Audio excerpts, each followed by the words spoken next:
Hi வணக்கம் friends. இந்த வீடியோவில் என்ன பார்க்க போகிறோன்னா, நம்மகிட்ட ஐசி ஸ்டாக் இருக்குது. யாருக்காவது ஐசி தேவைப்படுதுன்னா என்கிட்ட கான்டாக்ட் பண்ணுங்கள்.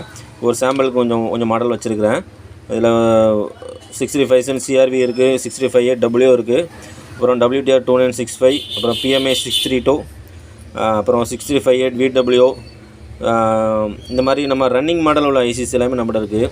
PM 8953, 405 இந்த மாதிரி நம்ம ரன்னிங் மாடல் ஐசிஸ் எல்லாமே நம்மகிட்ட இருக்குது. யாருக்காவது தேவைப்பட்டுச்சுன்னா உங்களுக்கு வந்து காண்டாக்ட் பண்ணுங்கள் என்னோட நம்பருக்கு. ஓகேயா? உங்களுக்கு ஐசிஸ் வந்து ரொம்ப குறைஞ்ச ரேட்டில் இருக்க மாட்டேன். ஓகேயா? ரொம்ப குறைஞ்ச ரேட்டு தான். ஐசிஸ் வந்து குவாலிட்டிஸ் எல்லாமே ரொம்ப நல்லாயிருக்கும். மேக்ஸிமம் உங்களுக்கு வந்து போட்டாலே கண்டிப்பாக ஒர்க் ஆகும். ஐசிஸ் அந்த மாதிரி இருக்கும். நீங்கள் மாறி ரீப்ளேஸ் பண்ண வேண்டிய அவசியம் இல்லை. ஓகே, ரன்னிங் மாடல் ஐசிஸ் எல்லாமே நம்மகிட்ட இருக்குது. ஓகே, யாருக்காவது வேணும்னா காண்டாக்ட் பண்ணுங்கள். உங்களுக்கு இல்லாட்டி உங்களுக்கு என்ன மாடல் ஐசிஸ் வேணும்னு என்னை காண்டாக்ட் பண்ணி என்னோட கமெண்ட் போட்டிங்கன்னா நான் வந்து உங்களுக்கு அது இருக்கா இல்லையாங்கிறத உடனே ரிப்ளை பண்ணிடுவேன். ஓகே.